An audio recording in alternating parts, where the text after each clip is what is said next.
Om Jananim Sharadam Devim Ramakrishnan Jagadgurum Padapadme Tayo Sritva Pranamami Muhurumuhu. Om Vangme Manasi Pratisthita Mano Me Vachi Pratishtitam Aviravir Mayedhi Vedasya ma'anisthaha Shrutam me ma prahasihi Anenadhite nahoratran Samdadhami Ritam vadishyami Satyam vadishyami Tanmamavatu Tadvaktaramavatu Avatu mam Avatu Vaktaram, Avatu Vaktaram. Om Shanti Shanti Shanti Harihi Om. Om. Let my speech and mind function together in harmony. Let the knowledge of the self reveal itself and grow inside me. Let my mind and speech support and help me understand the truth as taught by the Vedic teachings. Let me be persistent in learning Vedic scriptures day and night, and let me not forget the knowledge I gained. I will speak about the divine truth. I speak about the absolute truth. And may that truth protect me and my teacher. Om. Peace, peace, peace be unto all. We are studying the Sri Suktam, Lakshmi Suktam, and the purpose is to obtain the grace of Mother Lakshmi. Who is the Mother Lakshmi? She is none other than the Divine Mother of the universe. But she has been given some special epithets.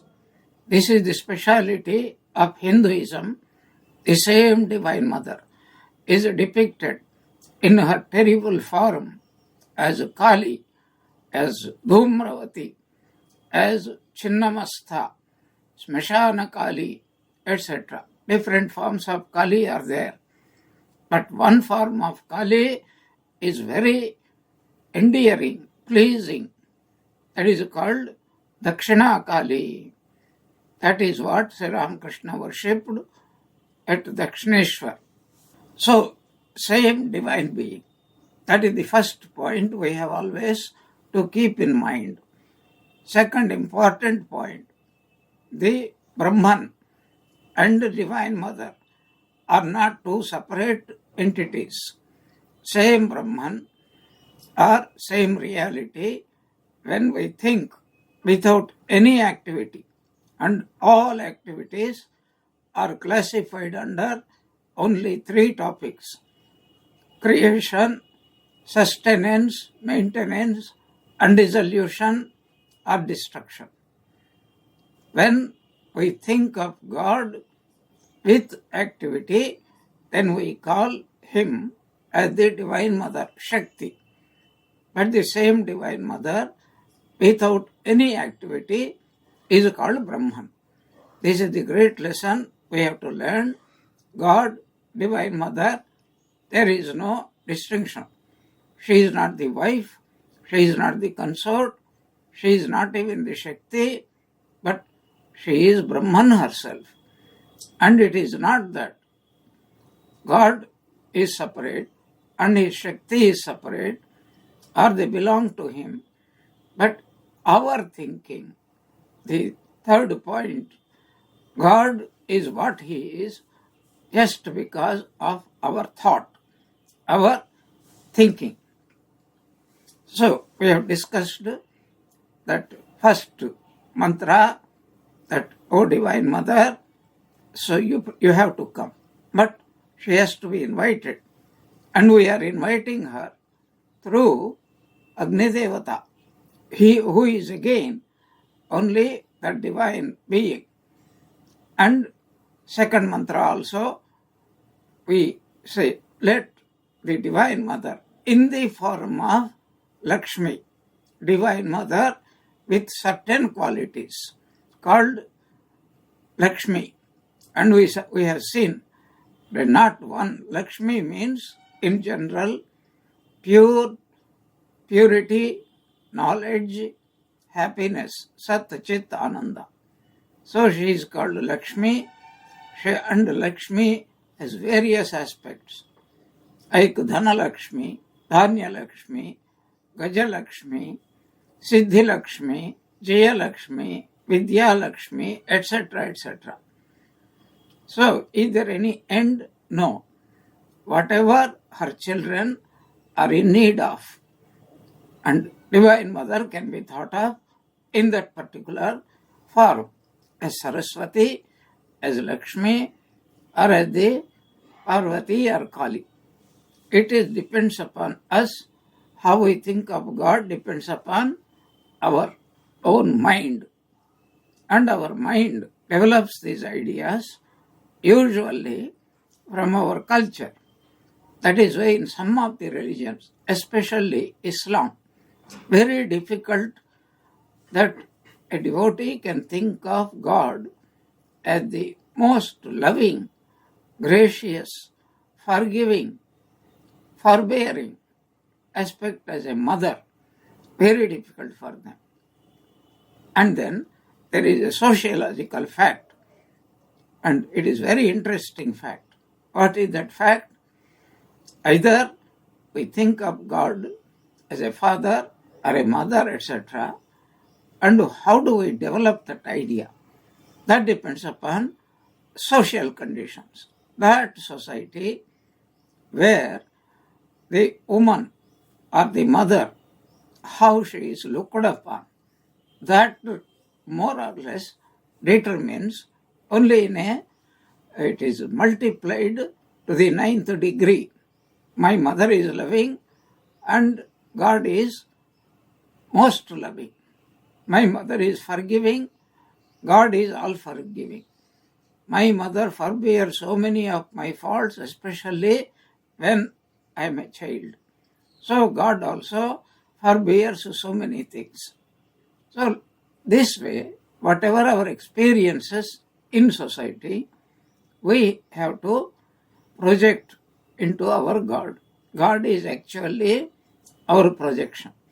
This tremendous psychological fact has been expressed by Swamiji. He gave a very pithy saying, God grows as man grows. What does it mean? In fact, we can add some addenda. And God is the creation of man.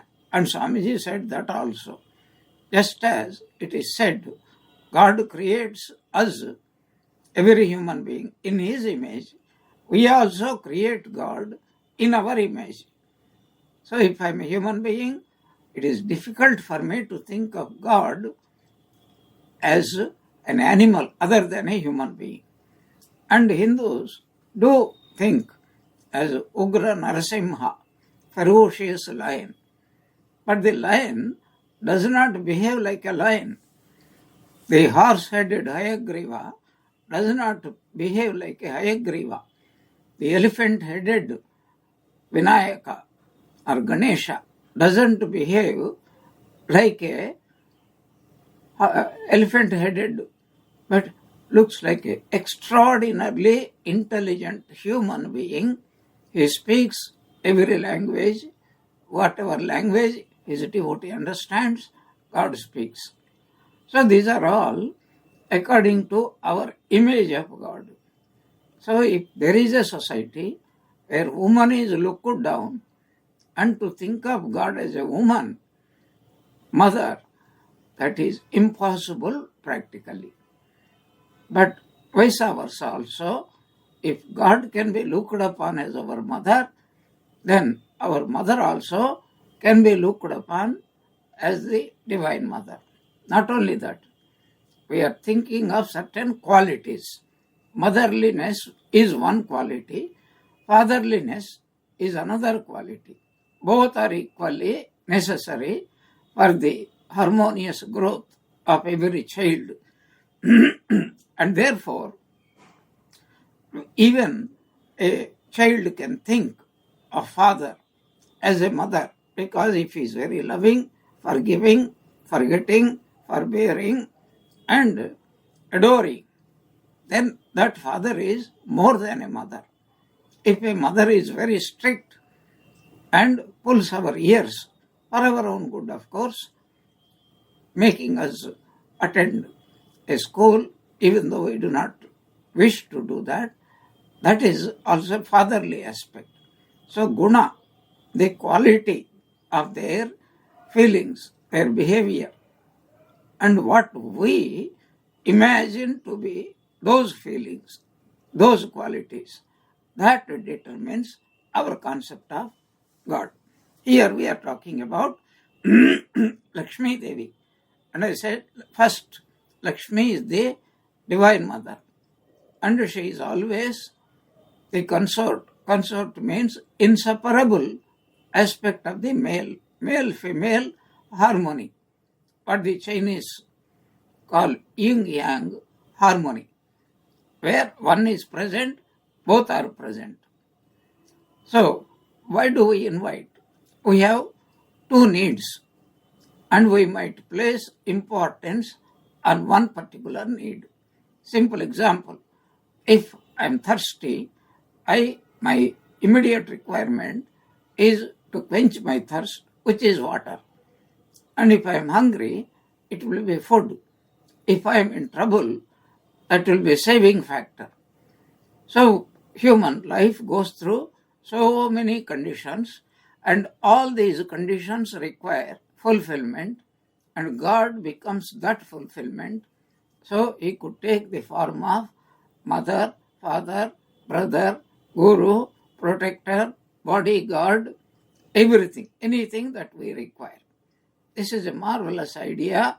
That is why from the Rishis, Vedic Rishis time, Ekam Sat, whatever exists, the supreme reality is only one. Vipraha, that means devotees, Bahudha Vadanti, call the same reality by various names. This is the main teaching of Sri Ramakrishna, Jato Mat, Tato Pat. Isha, Musha, Allah, God. Isha means Jesus. Musha means Allah, and God. And by whatever name, Father in heaven, or the King of the kingdom of heaven, whatever name we call, we are calling the same one only reality with different names, different forms, different qualities, different feelings. If we have to keep that in the background.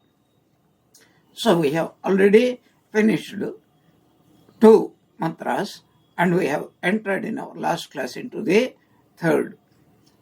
So we have prayed to the Agni Devata, Tam Avajata Vedo Lakshmim Anubhagaminim Isyam Hiranyam Prabhutam Gavo Dashva Ashvan Vindeyam Purushanaham. It looks like a worldly prayer. It can be worldly prayer, or it can be also a spiritual prayer. Remember, these suktas had come out of the mouth of not a worldly person, but out of a rishi. A rishi is a mantra drashta, or a seer, whom we call a realized soul.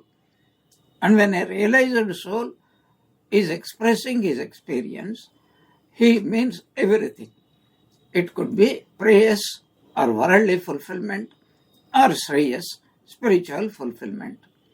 So in the 3rd mantra, Ashwapu, when we invite wholeheartedly with a longing heart, as Sri Ramakrishna used to say, with a yearning heart, O Agni Devata, I am not able to contact the divine, but I can contact you, and through you, you go and plead on my behalf.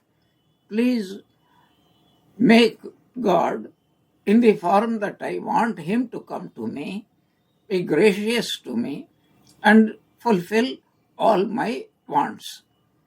So the first and second mantras are actually describing to Agni Devata whom he has to approach and please the divine and bring, in this case, Lakshmi, to us. And if we are in earnest, she will definitely come or he will definitely come. This third mantra is coming, she is coming to us. That means Agni Devata had successfully conveyed, successfully convinced, and the Divine Mother, she is longing to see us. So she wants to come as soon as possible. This idea has been so beautifully depicted in the Bhagavatam in a particular episode called Gajendra Mokshanam. The Bhagavan Vishnu coming to the rescue of the king of the elephants. Very interesting. And the same Gaja, here Lakshmi Devi is also called Gajalakshmi. We will come to that. So she is coming. And how do we know that she is coming? Ashwapurva, like a queen or a king, when they start to tour their capital or go somewhere, wherever they go, first there will be foot soldiers, then there will be lot of horses, then later on followed by elephants, and then there will be either they will be sitting on the elephant or chariot pulled by special type of horses, and then again they are followed by other elephants, other horses, as if a king definitely, earthly king definitely requires protection, but the divine king or queen does not require any protection because it is they who protect us. And she is pleased with our prayers and she granted our prayer, and Agni Devata comes and lets us know God is coming. How do we know? These are the signs. We hear beautiful neighing sounds of the horses, the trumpeting sounds of the elephants, and then in the middle of them, Ratha Madhyam, and a beautiful chariot. It is a golden chariot, and in that golden chariot is a golden queen with golden dress. She is shining with the color of gold, and she is coming to us. And as soon as I get, what do we do? When a big officer is coming, we run there and salute and welcome with tremendously big heart bursting with joy. And this is what is said. So Ashwapurvam, the Lakshanas, characteristics of her arrival, I have already seen. But how do we know if we have to interpret this mantra in our...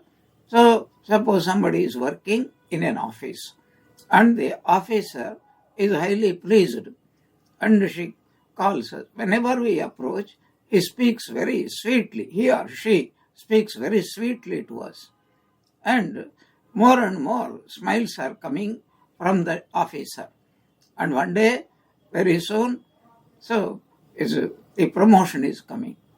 So by his earlier behavior, and they are the indicative signs of what is about to come in future, like that, a person's heart becomes glad, things go on very positively, everything that a person, whether he understands, whether he requires, whether he imagines, even without his thought, so many good things start happening, and we call it is a fortunate person, is a good person, is born with Lakshmi in his feet, in her feet, etc., etc.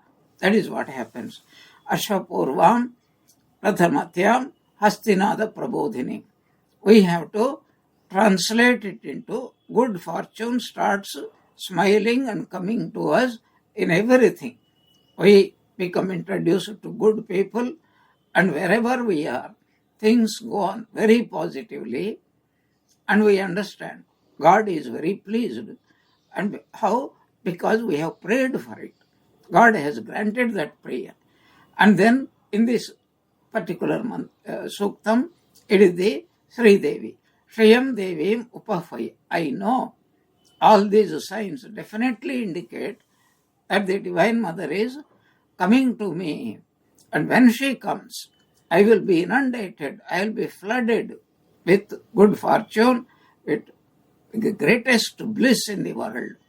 After all, everything, beautiful partners, very good friends, wonderful parents, wonderful brothers and sisters and children, wonderful neighborhood, wonderful government, everything is indicating what? They are all helping to become happy persons. So, Ananda. But for Ananda is preceded by what? Sat. We become holy, we think of pure thoughts, we start loving, our heart becomes filled with positive thoughts, and slowly these Sat, what is Sri Ramakrishna calls, become Satpurusha, holy person. By cultivating holy company, we become holy, sacred, pure, positive-minded. When we do that, then the treasury of knowledge opens up. And then we see that we become wiser. And what does it take us? We don't need things.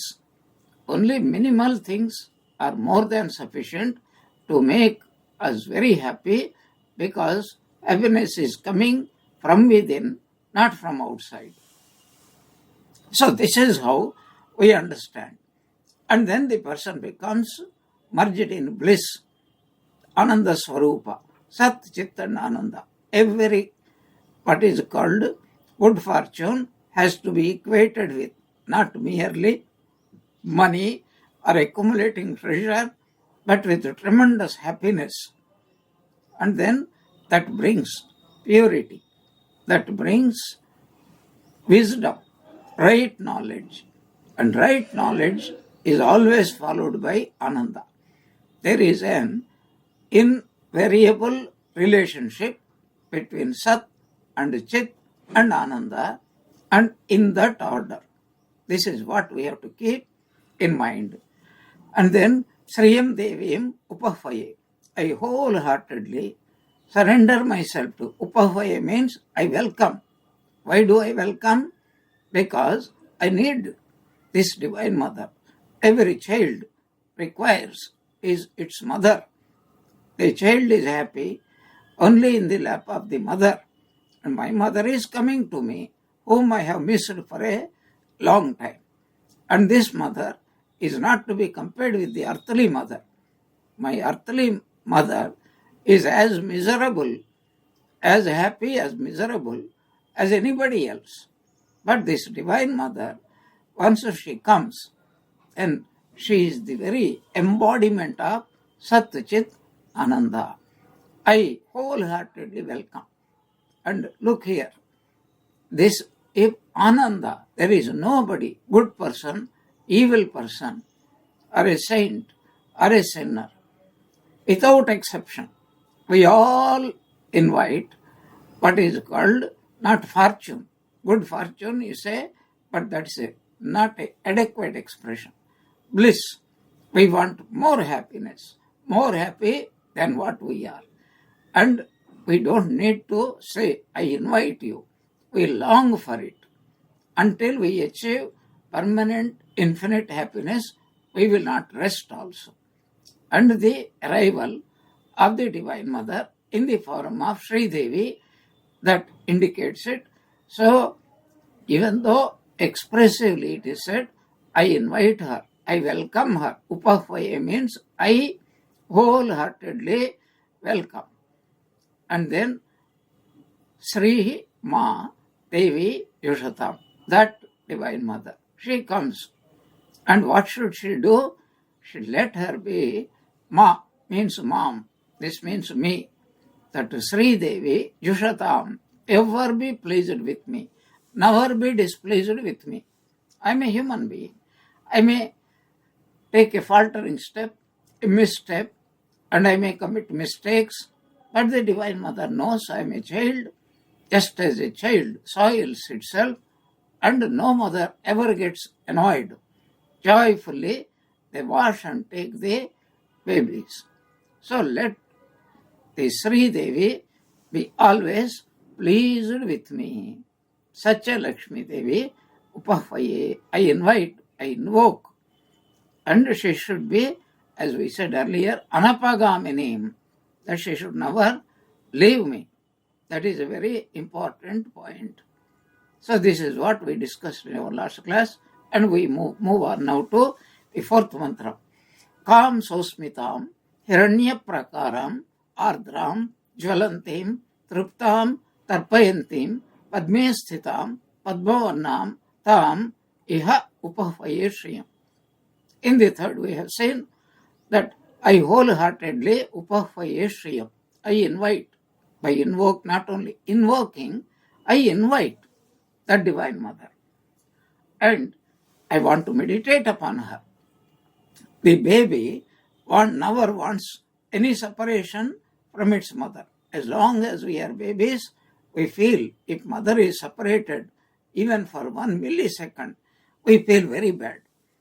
But we always want, even when mother is punishing us or training us with harsh words, but we want only Divine Mother. Sri Ramakrishna expresses it so beautifully. Even when mother is beating the baby is only crying, oh father, come and save me. No. Ma, mother, oh mother. Mother is beating, and the baby is only calling on the mother, because he knows the protector and the trainer, everything is by Divine Mother only. And so a description, very, very exalted, beautiful description of the Divine Mother, and I want to dwell upon each of these descriptions. And calm. What is the very first one? It is Sanskrit calm. English calm also, C-A-L-M, a very beautiful word. When are we calm? When all our desires are fulfilled, then we become very peaceful, calm. So here calm means Ananda Swarupa, the bliss aspect. She is also called in Tantras Hladini Shakti. Hladini. That's why Prahlada, Prakrishta Rupena Hladaha. Because Prahlada is always remembering God. What is the God's nature? Sat Chit Ananda. Prahlada is only calling upon Sat Chit Ananda. Ananda. He is thinking only about bliss, pure existence, pure knowledge, and pure bliss, uncontaminated, unadulterated bliss. So that is what is a calm. When the mother comes, calm in Sanskrit means sukha. That is why Naraka is called Na Aka becomes Naraka. Ka means happiness. Aka means unhappiness. Na is added there. Naraka means that place where we suffer terribly. Only very little happiness is there. And that, I don't know whether there is any relief when the Yama Dutas, the hell's agents, are what is called roasting us, barbecuing us, sawing us, whether we have any relief. If on earth somebody does it, we become unconscious and then we do not feel anything. But in Naraka they give a special medicine where the person is 1 billion times aware of his pain. Even a pin prick appears to be somebody is hammering the head. So that is a special medicine not really available on earth. That is reserved only for evil people there. Or as the Hamas people tell to Israelis. Now, calm. This is the Divine Mother who is of the very nature of bliss, Ananda Swarupini. And when a person is happy, how do you know a person is happy? Because you look at the face, it is brimming with a beautiful smile, pleased smile. Sa asmitam, asmita. Smita means smile. Asmita means beautiful smile. So the Divine Mother, you look at any mother, she goes out for a walk and she comes back, and then when the mother looks at the baby, her face usually bursts into tremendous amount of joy. And if the baby is looking and lifts its hands, the mother joyfully gathers the baby into her hands. So, beautiful Smita Mukhi, we have got beautiful names. Smita we call it. Smita means beautiful, pleasing, happy smile. One with that smile is called a Smita. That is described here. And then Hiranya Prakaram. She is enclosed, her body. How is she? Like Hiranya. Hiranya means gold. Very often, as we discussed earlier also, gold represents Sattva Guna. Sattva Sanjayate Sukham. From Sattva only comes Sukham. Sukham means Anandam. Hiranya Prakaram. As if her body is shining like a go with a golden complexion. But we should not take it. There are some men and women who have got this skin color, golden color. But they may be the most smelly people on earth, the most miserable people on earth, the most undesirable people on earth. No. Here she is that Sattva Guna Sampanna. This Sattva Guna has the capacity to influence our minds. That is why the people of Kamarpukur used to throng the small hut of Kshudiram. Why? Because they are day and night, they are what is called scorched by the miseries of this world.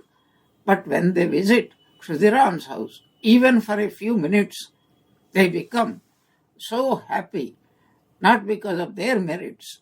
As soon as they enter into that circumference, periphery of Kshudiram's house, and he had nothing to offer. Sometimes he used to offer what we call tobacco, chillam. That is why the chillam means chill out. Nowadays, young people, they say we want to chill out. Sometimes they chill and they are out forever. So, Hiranya Prakara, as soon as this is the imagery we have to keep. Our Divine Mother, for her, each one of us is like a precious baby, small baby, eagerly waiting, looking here and there anxiously for her. And as soon as she comes, and she is more anxious even than the baby to gather the baby into her hands. So Hiranyapa, even if the baby is sleeping and soils, dirty, but the mother lovingly washes the baby and gathers unto herself and suckles the baby, and mother's happiness really consists of the baby's happiness only. Why? Because the mother never considers the baby as a second person, but a representation of her own self. This is the meaning of Hiranya Prakaram. And then she is described Ardram. Ardram means wet, or what we call melting in compassion. Ardram. Mother's heart is always melting. As soon as the baby is seen, her heart melts. That means whatever the baby requires or wants, immediately she fulfills. But she is not an ordinary mother. She is the Divine Mother. She is the universal mother. Jwalantim, her very face, she is shining. She is aflame with what? With that supreme reality, Aham Brahmasmi feeling. And Triptam. Tripta means completely satiated.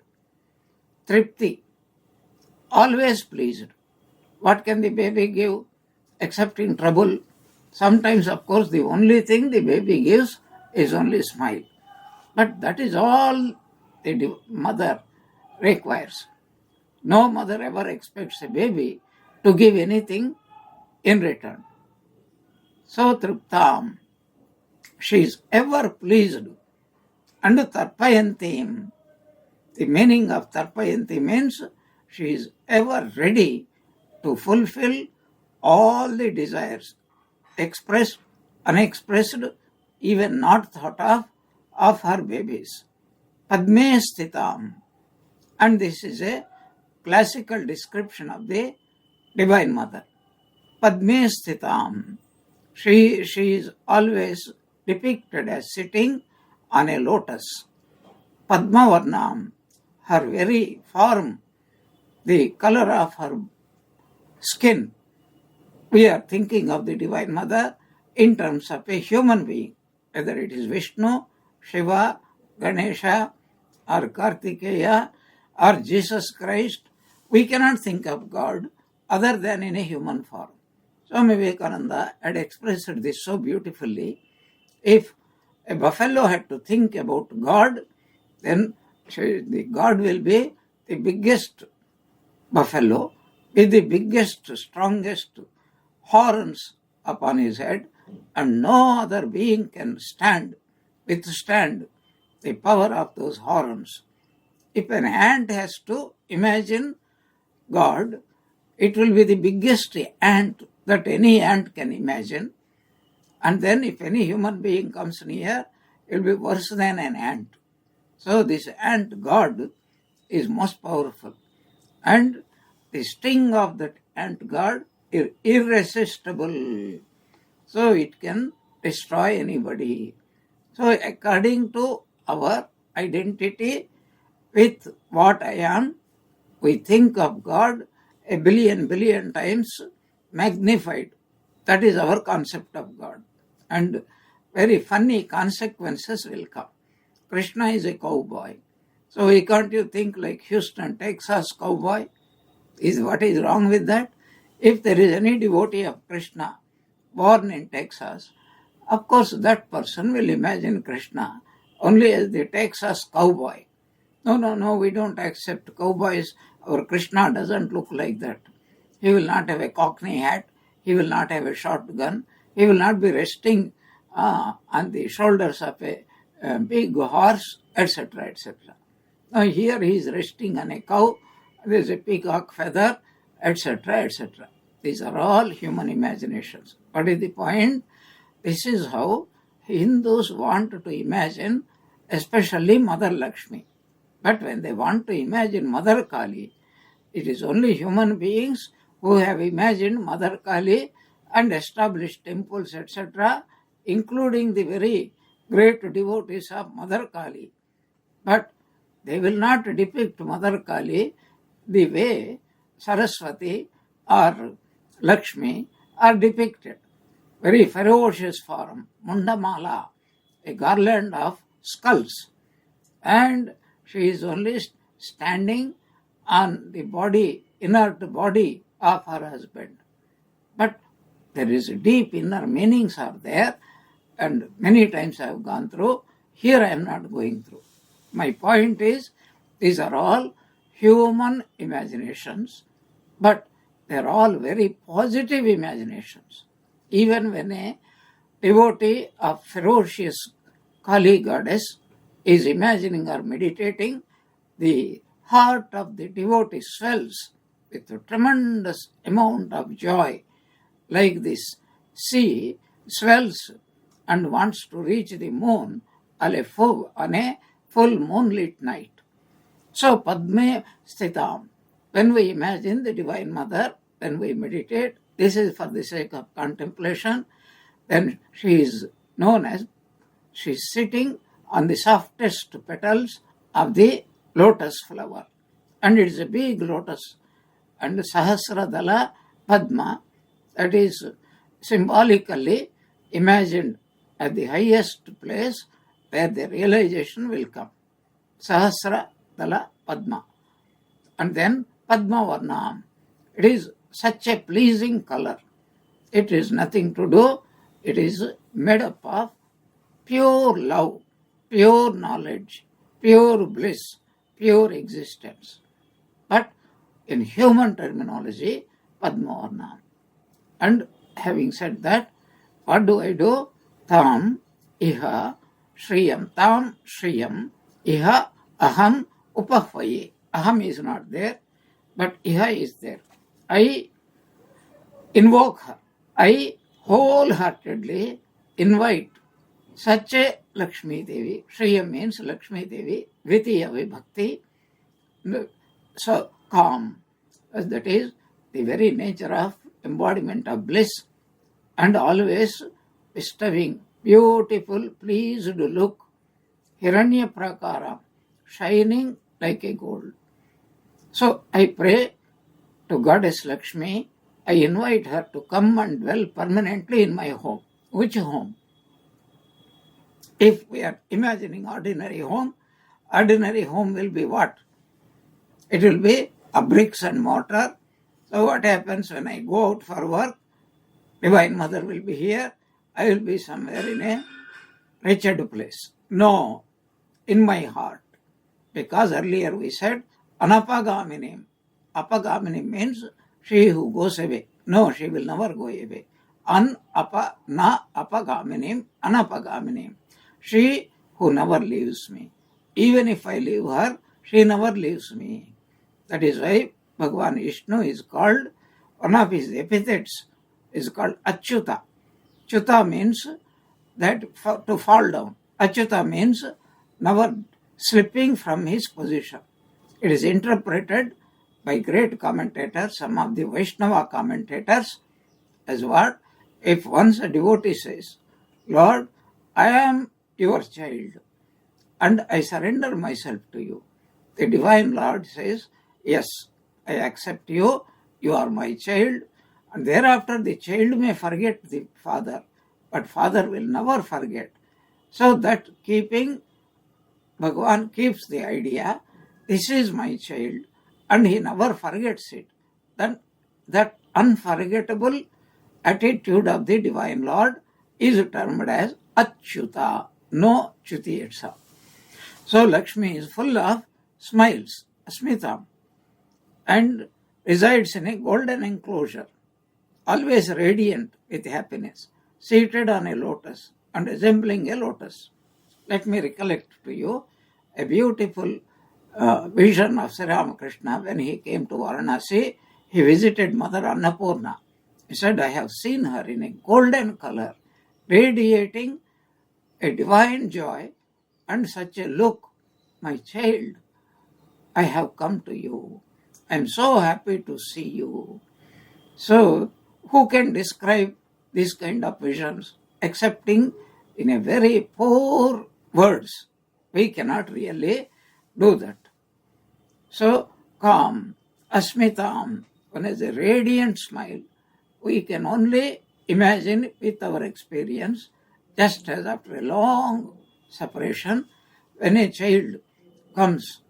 Even I have seen when we used to return from the school, practically we leave at 7 o'clock and then reach the place around 4 o'clock or 5 o'clock, 5:30, walking.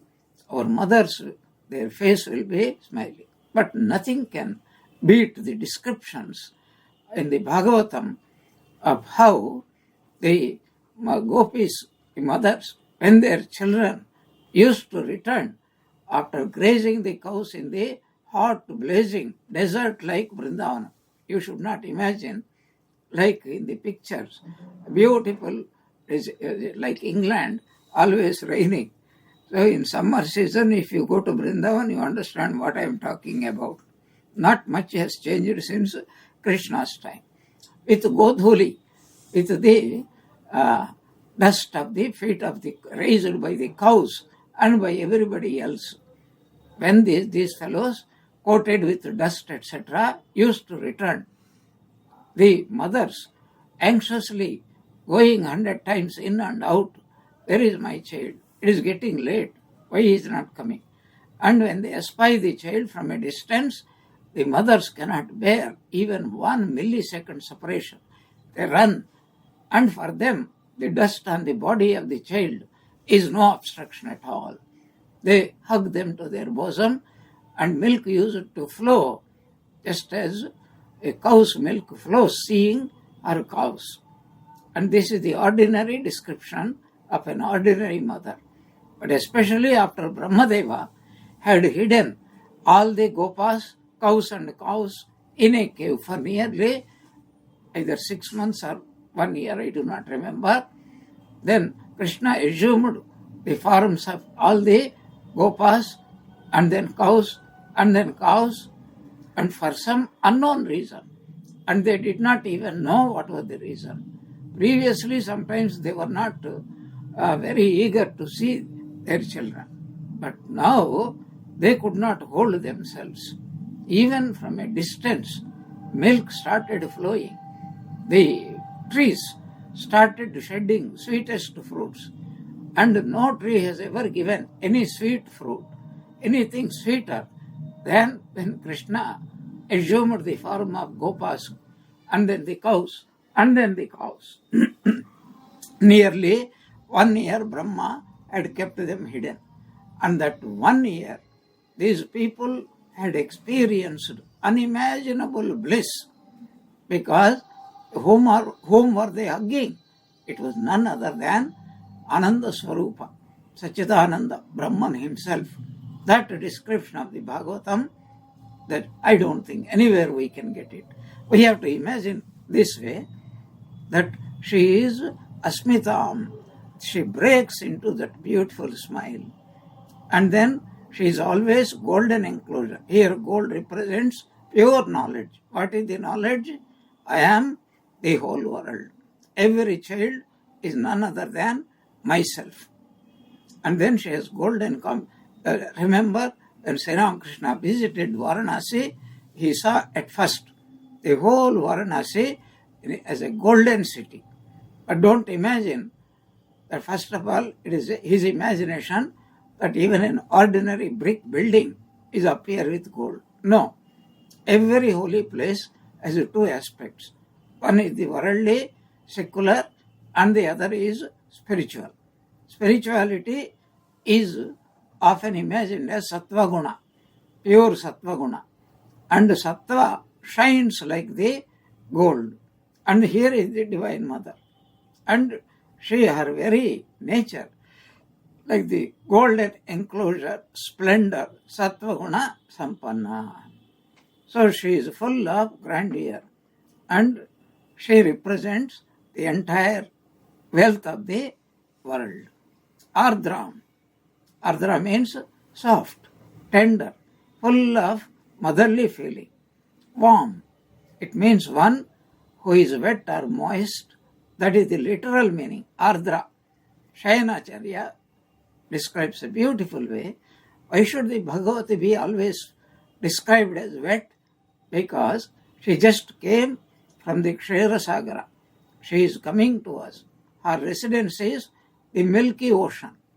But she wants to come to us as if she is not here. But Kshera Sagara, she comes out. And when a person comes out from bathing in a pond or in a well, etc., what do you see first? The whole body is wet. This is called Ardra. This is the external meaning. Inner meaning is that she is what is called brimming with so much of karuna, like the mother gopi is overflowing with milk, and she is experiencing tremendous pain so that she could feed her baby immediately.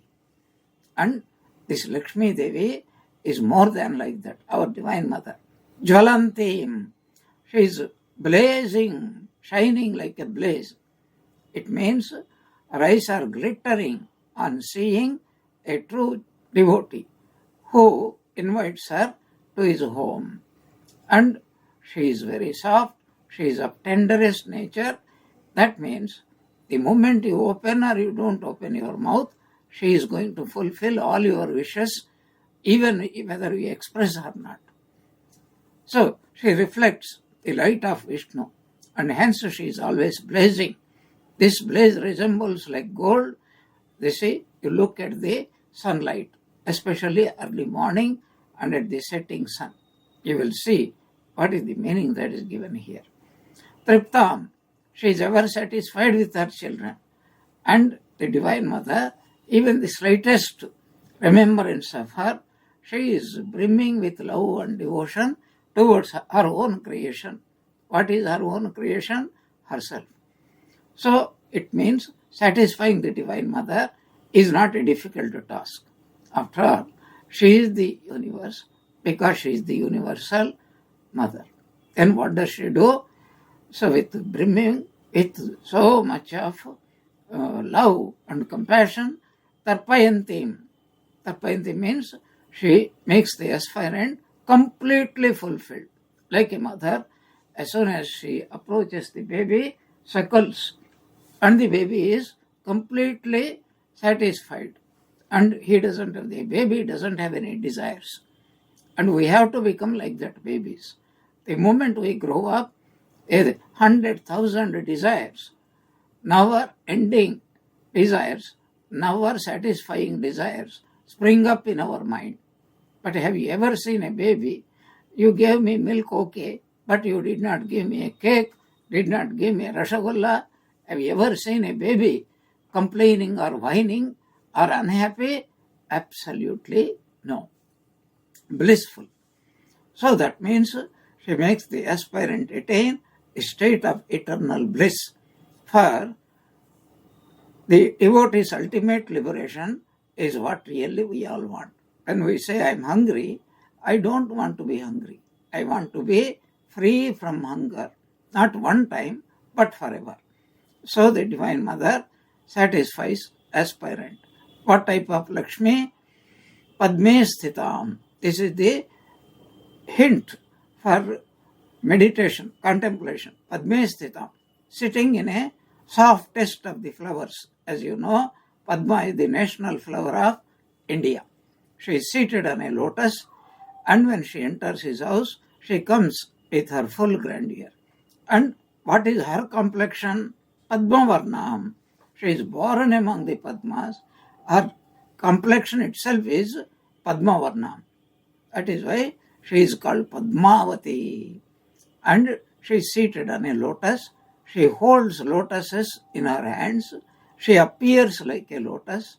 But not only that, she is the consort of Mahavishnu. What is he known as? Padmanabha. He is also called Padmanabha. And Tam Iha Upahvaye. Such my concept of the Divine Mother in the form of Lakshmi, Tam Iha, into my house, into my heart. This is my only prayer, not one among the hundreds of prayers. And then Shriyam. Shriyam means prosperity, and more importantly, Shriyam means happiness. She is the consort of Sripati, known as Narayana. That means Mother Lakshmi has responded to the prayers of the devotee and filled with love, compassion, and overflowing with that love, she comes and takes her seat in his home.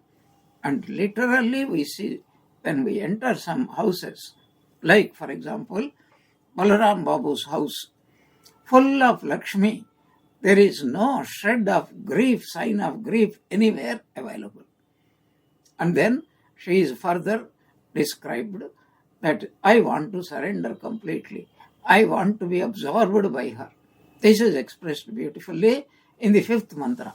Chandram prabhasam yashasa jvalantim shriyam loke devajustam udaram tam padmanimim sharanamaham prapadye alakshmir me nashatam tvam prane. O Mother Lakshmi, you are beaming like a moon. You are worshipped by all the gods. You are compassionate. You are holding lotus flower. You are the embodiment of the bija, im. There is a Jalantim. They have divided into Jalanti, im.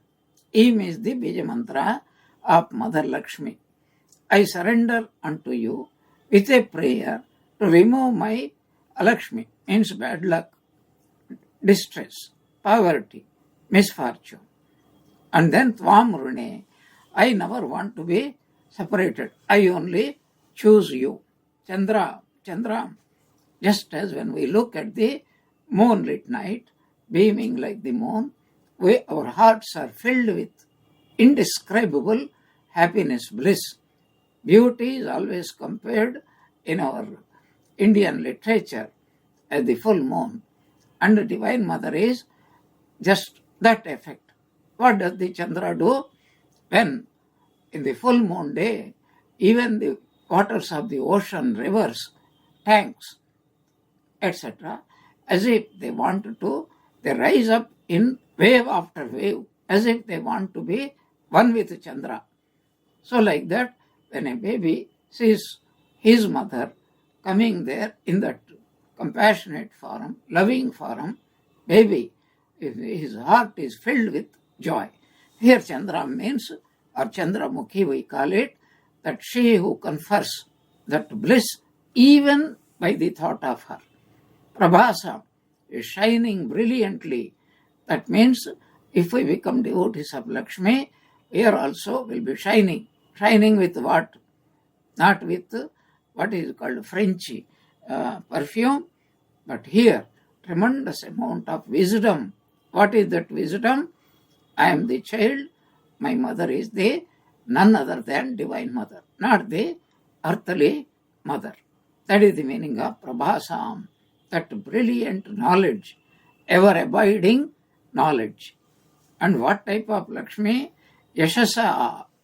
That is, she is full of great name, splendor, graciousness. What type of good name? She is known that a mother always loves her children, and whatever the children do, she puts up, she forgives, she forbears, she gives herself. If necessary, a mother gives up her very body for the sake of the child. And Jvalantim, she is shining. And Shriyam Loke, auspiciousness, looks, refers to the best status in the world, best type of life. There are so many worlds. As we see, 14 worlds. But wherever we go, I cannot live without my Divine Mother. And wherever I go, she will be with me. So I have no fear. Wherever I go, I will be a happy person. And Devim Jushtam. And she is highly pleased with my devotion, even though I know my devotion is very small. But with that small devotion. What type of devotion? Patram pushpam phalam toyam yume bhaktya prayachate tadaham bhaktya upahritam ashnami prayatatmanaha. A Lord doesn't require any material goods because He only gives all material goods to us. But if anybody shows gratefulness, Papa, this is for you. Ma, you eat this one. So she will be highly pleased. God will be highly pleased. So the Divine Mother Lakshmi is highly pleased with me. What does she become? Udaram. Udara means unstintedly she is ready to grant me anything. Tam Padmini means such a Lakshmi who is seated on a lotus, whose color is of lotus, and who is shining with the complex of the lotus. And Tam Padmini means Sharanam Aham Prapadye. I take refuge because whether I want praise or shreyas, she is going to give it to me. And any time my mind deviates from this, I would like my mother, Divine Mother Lakshmi, to throw her out. Alakshmi me nashatam. Let Alakshmi. Lakshmi means what? So foolishness, ignorance. Let it be far away from me. Tvam vrine. I only want you. I don't want anything else. So now the Upasaka is very sure that she is going to be Udara. She is going to reside forever in his heart, and he is going to get every type of wealth, both worldly as well as spiritual, above all, Sat Chit Ananda, infinite, indescribable, ever abiding bliss. Om Jananim Sharadam Devim Ramakrishnam Jagadgurum Padapadme Tayoho Sritva Pranamami Muhurmuhu. May Sri Ramakrishna, Holy Mother, and Swami Vivekananda bless us all with bhakti. Jai Ramakrishna.